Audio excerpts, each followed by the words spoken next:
आज हम आप लोगों को फ्यूचर परफेक्ट कंटीन्यूअस टेंस के बारे में पढ़ाएंगे। तो सबसे पहले हम लोग जानेंगे कि फ्यूचर परफेक्ट कंटीन्यूअस टेंस की पहचान क्या होती है।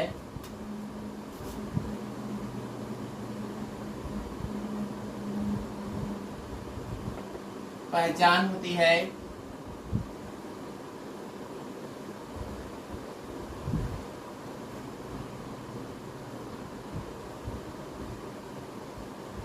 जिस वाक्य के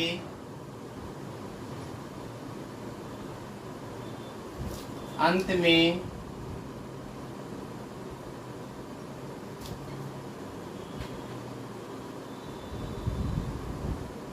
रहा होगा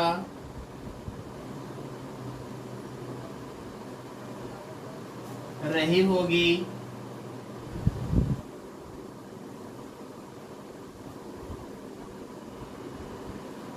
तथा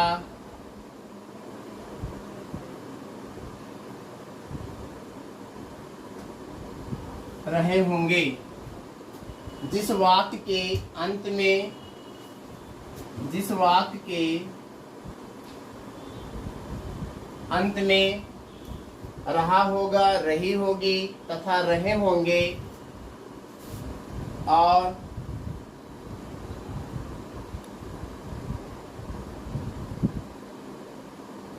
कार्य के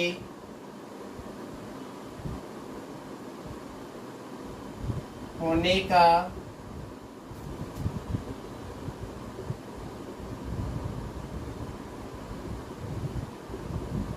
समय भी दिया गया हो। कार्य के होने का समय भी दिया गया हो।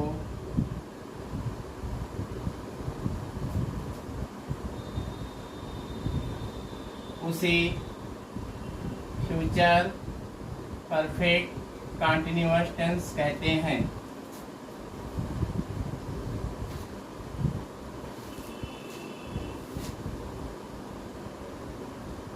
दोस्तों, सबसे पहले हम फ्यूचर परफेक्ट कंटीन्यूअस टेंस की पहचान के बारे में जानेंगे, क्योंकि हमें किसी भी वाक्य का ट्रांसलेशन करना है तो पहचानना जरूरी होता है।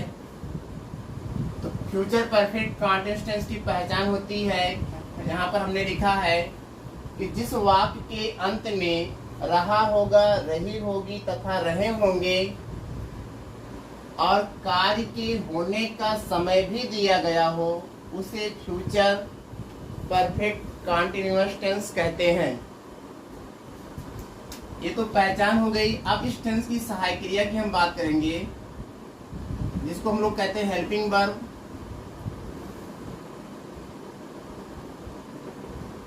इसकी दो सहायक क्रिया है, एक है हमारा शैल है बीन और दूसरा है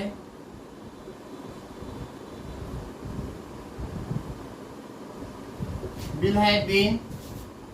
उसके बाद मुख्य क्रिया की बात करेंगे, जिसको हम लोग कहते हैं मेन वर्ब। तो मेन वर्ब में यहाँ पे हम क्रिया की फर्स्ट फॉर्म का प्रयोग करके उसमें हम आईएनजी जोड़ देते हैं, क्योंकि हमने आपको बताया है कि जितने भी कंटीन्यूअस होते हैं, चाहे वो कंटीन्यूअस हो या परफेक्ट कंटीन्यूअस हो, उसमें क्रिया के फर्स्ट फॉर्म में आईएनजी वाला फॉर्म यूज होता है। और इसमें काम के होने का भी समय दिया रहता है। तो समय दो तरीके के होते हैं,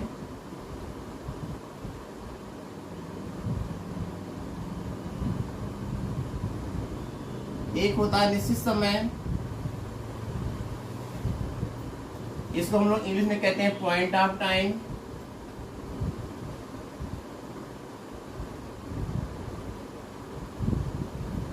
और दूसरा होता है अनिश्चित समय।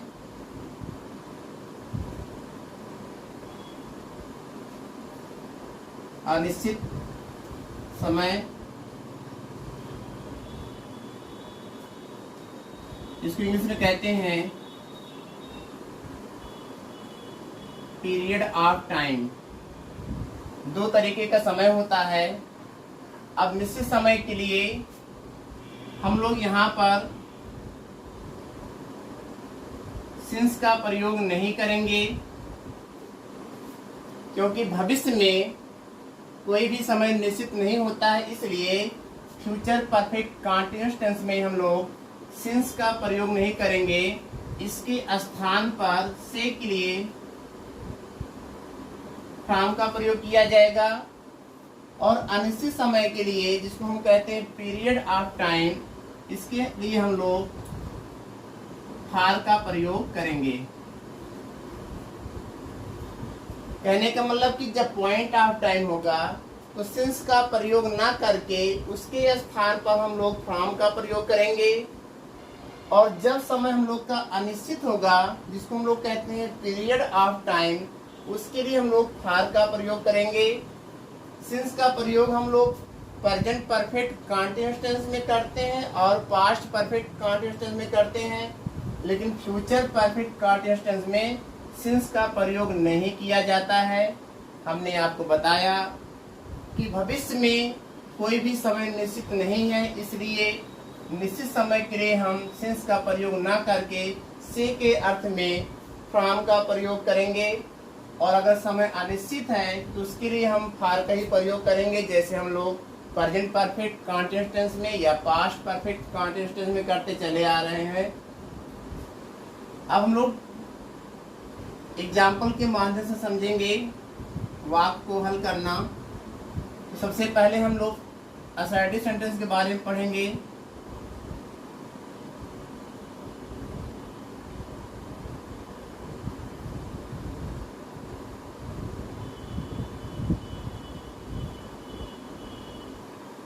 अब असर्टिव सेंटेंस का पैटर्न होगा, सबसे पहले हम लोग लिखते हैं सब्जेक्ट। सब्जेक्ट को लिखने के बाद लिखेंगे विल या शैल, उसके बाद हैव बीन, क्रिया की फर्स्ट फॉर्म आईएनजी, ऑब्जेक्ट, उसके बाद यहाँ पर फ्रॉम या फार प्लस टाइम। एक ट्रांसलेशन करने का पैटर्न है, इसी के आधार पर हम लोग ट्रांसलेशन करना सीखते हैं। अगर सेंटेंस हमारा असर्टिव है तो सबसे पहले हम लोग सब्जेक्ट को लिखेंगे, और सब्जेक्ट के अनुसार यहाँ पर देखेंगे कि हम विल का प्रयोग करें कि शैल का प्रयोग करें। तो जब सब्जेक्ट हमारा यहाँ पे फर्स्ट पर्सन प्रोनाउन आई या वी आता है, इन दोनों में से कोई भी आता है, तो हम लोग शैल का प्रयोग करेंगे। अगर ये दोनों नहीं आते हैं तो हम लोग विल का प्रयोग करेंगे, और इन दोनों में से किसी एक का प्रयोग करने के बाद हैव बीन का प्रयोग करेंगे, क्योंकि दोनों में हैव बीन का प्रयोग किया जाता है। Shall have been, will have been, तो हैव बीन का प्रयोग करेंगे। फिर क्रिया की फर्स्ट फॉर्म उसमें आईएनजी लगाएंगे। यदि वाक्य में ऑब्जेक्ट है तो ऑब्जेक्ट को लिखेंगे। फिर आगे बढ़ेंगे, हम लोग लिखेंगे फार और फ्रॉम में से किसी एक का। अगर निश्चित समय के सेंस में आ रहा है तो सेंस का प्रयोग ना करके फ्रॉम का प्रयोग करेंगे, और अगर अनिश्चित समय के सेंस में आ रहा है तो हम फार का प्रयोग करेंगे। उसके बाद यहाँ पर टाइम लिखेंगे। जैसे पहला एग्जाम्पल है, अध्यापक हमें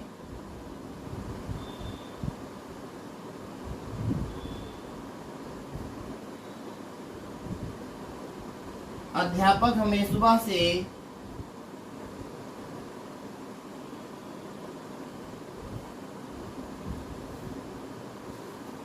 पढ़ा रहे होंगे।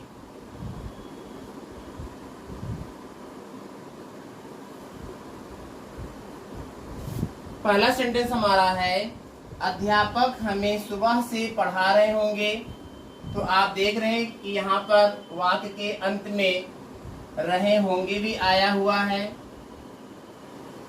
जिससे मालूम होता है कि वाक्य हमारा जो है कंटिन्यूअस है फ्यूचर का, और यहाँ पर काम के होने का समय भी दिया गया है सुबह से। तो यहाँ पर हमें कहेंगे कि यह सेंटेंस हमारा जो है फ्यूचर परफेक्ट कंटिन्यूअस टेंस में है, क्योंकि काम के होने का समय भी है और वाक्य के अंत में रहा होगा, रहे होंगे भी आया हुआ है। अब ट्रांसलेशन करना है तो इस वाक्य का कर्ता सबसे पहले है अध्यापक। तो अध्यापक के लिए लिखेंगे द टीचर।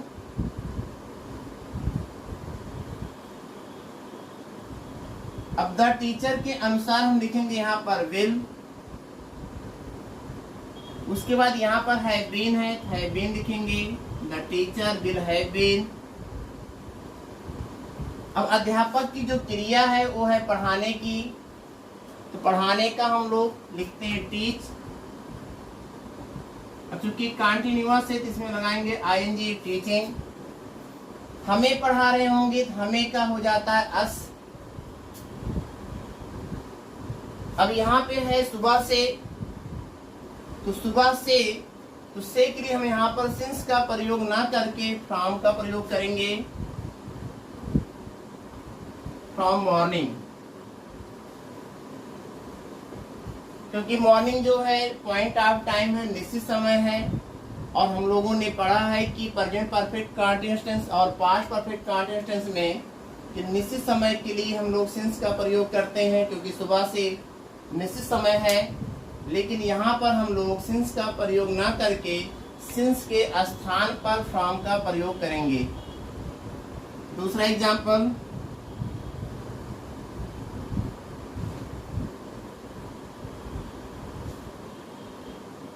शीला अपने कमरे में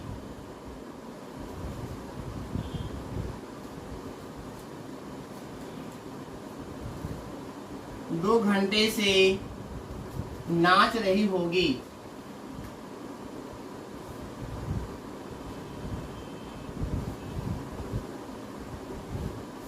हिंदी का वाक्य हमारा है शीला अपने कमरे में 2 घंटे से नाच रही होगी। अब इस वाक्य का ट्रांसलेशन करना है तो वाक्य का जो कर्ता है वो शीला है, शीला लिखेंगे। अब शीला के अनुसार हम लिखेंगे यहाँ पर विल। उसके बाद have been, will have been हो गया। अब शीला की जो क्रिया है वो है नाचने की, तो नाचने का होता है डांस, DANCE। अब चूंकि हमको ING जोड़ना है तो ई को हटा देंगे तो हो जाएगा DANCING dancing. Sheela will have been dancing, Sheela नाच रही होगी। कहाँ नाच रही होगी, कह रहा अपने कमरे में।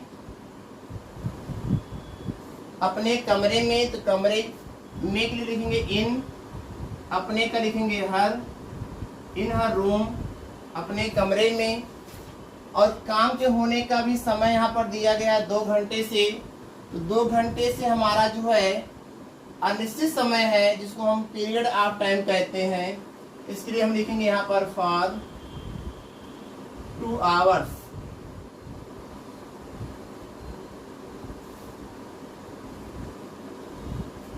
इस तरीके से हमारा यह वाक्य कंप्लीट हुआ।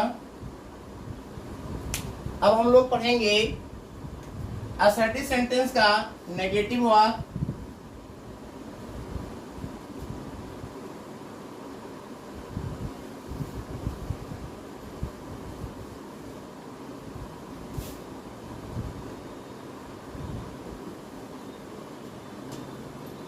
अब इसका पैटर्न बना रहे हैं कि सेंटेंस तो असर्टिव है, लेकिन जब वो नेगेटिव में आ जाए तो पहले हम लोग लिखते हैं सब्जेक्ट, कि सब्जेक्ट के अनुसार विल या शैल, उसके बाद प्लस नॉट का प्रयोग करेंगे। पहले सब्जेक्ट को लिखा जाएगा, फिर सब्जेक्ट के अनुसार विल या शैल में से किसी एक का हम लोग यूज करेंगे और नॉट का प्रयोग करेंगे, क्योंकि वाक्य हमारा नेगेटिव का होगा।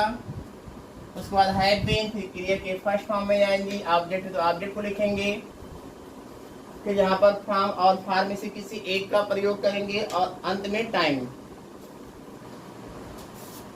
जैसे पहला एग्जांपल है, नौकर 2 घंटे से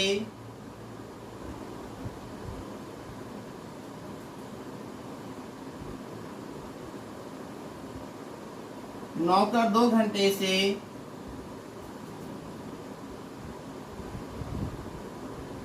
कमरे की सफाई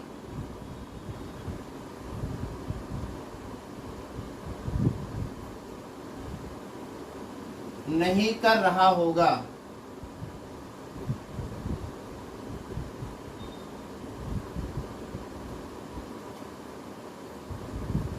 हिंदी का वाक्य हमारा है, नौकर 2 घंटे से कमरे की सफाई नहीं कर रहा होगा। तो आप देख रहे हैं कि टेंस हमारा फ्यूचर परफेक्ट कंटीन्यूअस टेंस है।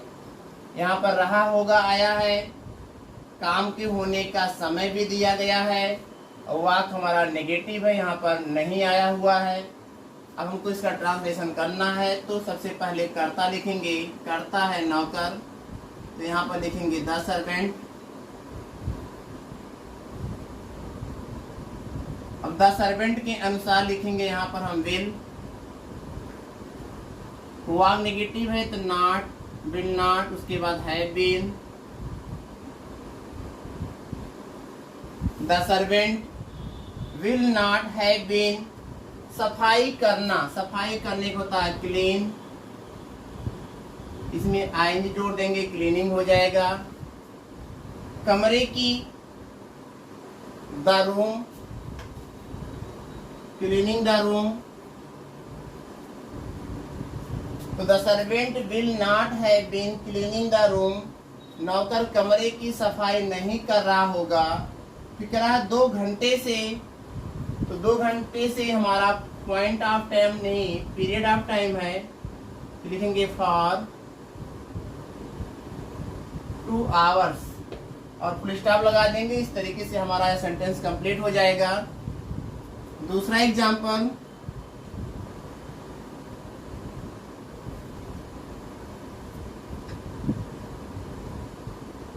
मैं उसे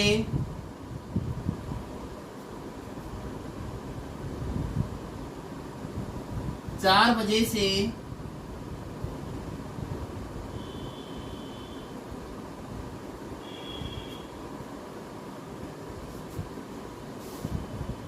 मैं उसे 4 बजे से नहीं पढ़ा रहूंगा।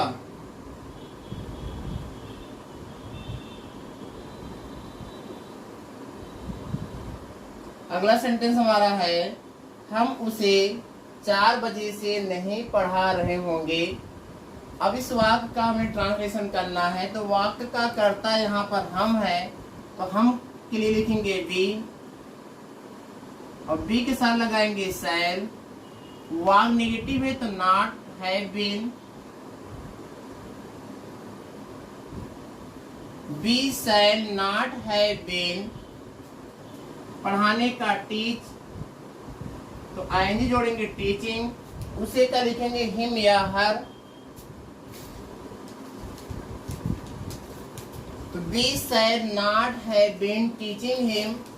उसे नहीं, हम उसे 4 बजे से नहीं पढ़ा रहे होंगे, तो 4 बजे से के लिए हमें लिखना है, इस निश्चित समय है, लेकिन हमें यहाँ पर सिंस का प्रयोग नहीं करना है। उसके स्थान पर हम लोग फ्रॉम का प्रयोग करेंगे, फ्रॉम 4 o'clock। इस तरीके से यह सेंटेंस हमारा कंप्लीट हुआ। अब हम लोग पढ़ेंगे इंट्रोगेटिव सेंटेंस के बारे में। और हमने आपको बताया है कि इंट्रोगेटिव सेंटेंस 2 तरीके के होते हैं। एक होता है फर्स्ट टाइप, जिनकी शुरुआत, हिंदी के वाक्य की शुरुआत क्या से होता हो, उसे हम लोग फर्स्ट टाइप कहते हैं। और जब हिंदी के वाक्य के बीच में कब, कहाँ, क्यों, कैसे कोई प्रश्नवाचक शब्द आ जाए, तो उसे हम लोग सेकेंड टाइप कहते हैं। तो सबसे पहले हम पढ़ेंगे क्या वाले वाक्य। जैसे पहला सेंटेंस हमारा है,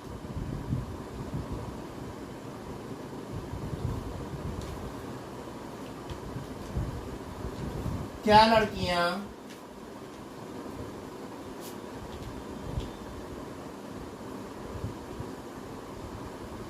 सुबह से गाना गा रही होंगी।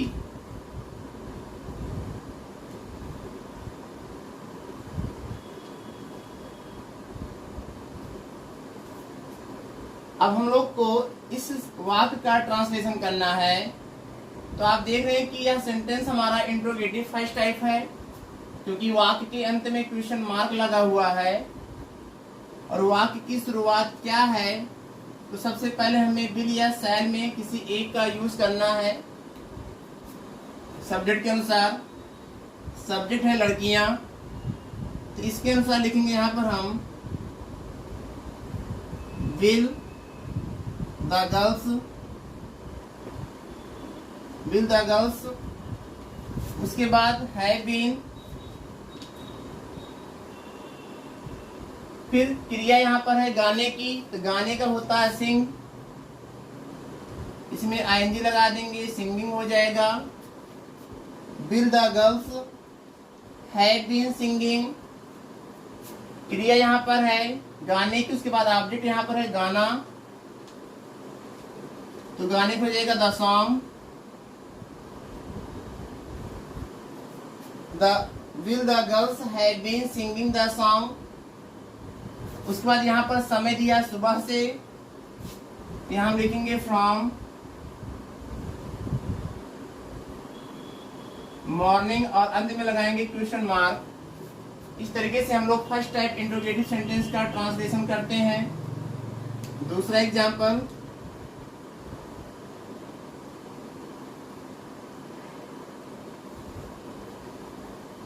क्या अमन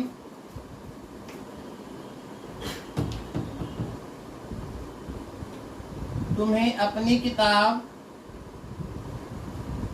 तुम्हें अपनी किताब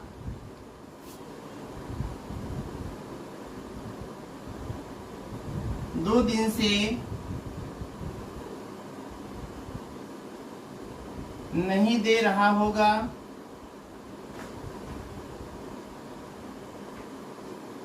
अगला सेंटेंस हमारा है हिंदी का, क्या अमन तुम्हें अपनी किताब 2 दिन से नहीं दे रहा होगा? सेंटेंस हमारा फर्स्ट टाइप इंट्रोगेटिव है, लेकिन वाक्य हमारा जो है नेगेटिव में है, यहाँ पर नहीं आया हुआ है। जब आपका वाक्य चाहे फर्स्ट टाइप हो या सेकेंड टाइप और वह नेगेटिव में आ जाए, तो सब्जेक्ट के बाद हम लोग यहाँ पर नॉट का प्रयोग करते हैं। हैव बीन से पहले और सब्जेक्ट के बाद नॉट का प्रयोग करेंगे। तो यहाँ पर है क्या अमन, तो देखेंगे यहाँ पर हम विल, अमन वाक नेगेटिव है, पहले नॉट, उसके बाद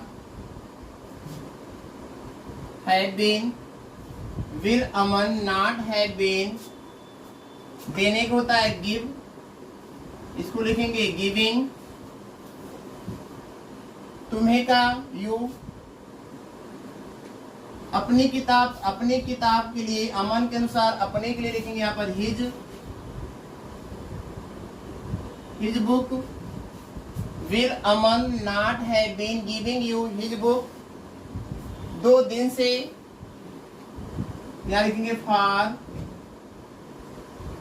2 days और वाक्य के अंत में लगाएंगे क्वेश्चन मार्क। इस तरीके से यह सेंटेंस भी हमारा कंप्लीट हुआ। अब हम लोग पढ़ेंगे इंट्रोगेटिव सेंटेंस सेकेंड टाइप। हमने आपको बताया कि सेकेंड टाइप इंट्रोगेटिव सेंटेंस उसे कहते हैं जब हिंदी के वाक्य के बीच में कब, कहाँ, क्यों, कैसे कोई प्रश्नवाचक शब्द आ जाए, तो उसे हम सेकेंड टाइप इंट्रोगेटिव सेंटेंस के नाम से जानते हैं। और ऐसे वाक्यों का ट्रांसलेशन करते समय जो भी प्रश्नवाचक शब्द वाक्य के बीच में आया हुआ है उसकी अंग्रेजी हम लोग सबसे पहले लिखते हैं। तो देखिए पैटर्न हमारा पहले फर्स्ट टाइप वाला है, इसमें हम थोड़ा सा बढ़ा रहे हैं। यहाँ पे लिखा जा रहा है WH वर्ड प्लस विल या शैल, सब्जेक्ट हैव बीन, क्रिया की first form ING, object from या फॉर प्लस टाइम और अंत में क्वेश्चन मार्क।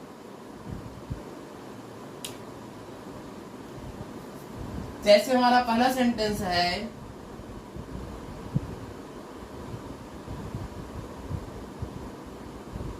मजदूर सोमवार से सोमवार से हड़ताल पर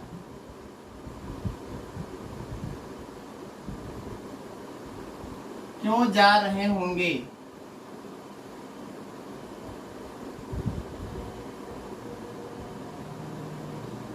हिंदी का वाक्य हमारा है मजदूर सोमवार से हड़ताल पर क्यों जा रहे होंगे। अब आप देख रहे हैं कि वाक्य के अंत में यहाँ पर क्वेश्चन मार्क लगा हुआ है, और वाक्य के अंत में अगर क्वेश्चन मार्क लगा है तो उससे हमें सिर्फ इतना ही पता लगता है कि सेंटेंस हमारा इंट्रोगेटिव है, सेंटेंस हमारा प्रश्नवाचक है। लेकिन अब हमें ये देखना है कि सेंटेंस जो हमारा प्रश्नवाचक है वो फर्स्ट टाइप है कि सेकेंड टाइप। तो देखें आप यहाँ पर क्या अगर नहीं है तो ये फर्स्ट टाइप इंट्रोगेटिव सेंटेंस नहीं है। वाक्य के बीच में कहीं ना कहीं कोई प्रश्नवाचक शब्द जरूर होगा। तो जैसे यहाँ पर है कि मजदूर सोमवार से हड़ताल पर क्यों जा रहे होंगे, यहाँ पर एक प्रश्नवाचक शब्द है क्यों। तो क्यों के लिए हम यहाँ पर लिखेंगे वाई। इसी को हम लोग कहते हैं WH वर्ड। ये हमारा WH वर्ड हो गया। अब मजदूर के अनुसार विल या शैल, तो हमने आपको बताया शैल का प्रयोग आई और बी के साथ होता है, सभी कर्ताओं के साथ विल। तो वाई विल मजदूर का वर्कर्स, तो why will the workers have been. Subject को लिखने के बाद हैव बीन, जाने का होता है गो, लेकिन हमको आईएनजी का प्रयोग करना है तो गोइंग। और हड़ताल पर के लिए लिखेंगे on strike, on strike STRIKE on strike. तो why will the workers have been going on strike. फिक्रा यहाँ पर सोमवार से, तो सोमवार से यहाँ पर हम लिखेंगे फ्रॉम मंडे, और वाक्य के अंत में लगाएंगे क्वेश्चन मार्क। इस तरीके से यह सेंटेंस हमारा कंप्लीट हुआ। दूसरा सेंटेंस हमारा है आपका मित्र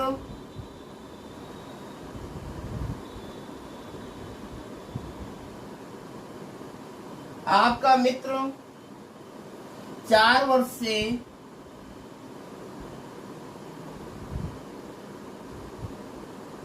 कहाँ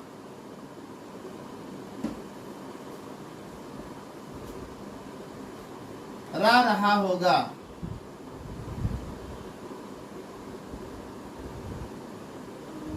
अगला सेंटेंस हमारा है आपका मित्र 4 वर्ष से कहाँ रह रहा होगा। यहाँ पे एक प्रश्नवाचक शब्द है कहाँ, तो कहाँ के लिए लिखेंगे यहाँ पर हम वेयर, और इस वाक्य का करता है आपका मित्र, इसके अनुसार लिखेंगे विल योर फ्रेंड्स।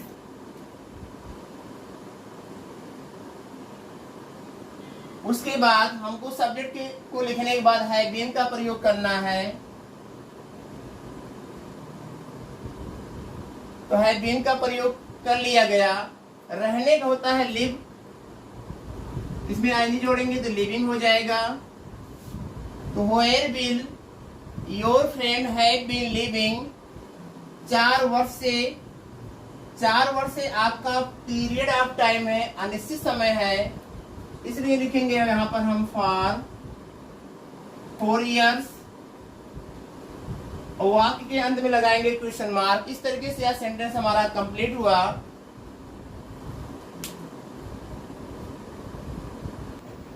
हमने आप सभी को बताया कि सिंस के स्थान पर फ्रॉम का प्रयोग करते हैं, क्योंकि फ्यूचर परफेक्ट कॉन्टिन्यूअस टेंस में सिंस का प्रयोग हम लोग नहीं करते हैं, उसके स्थान पर हम लोग फ्रॉम का प्रयोग करते हैं।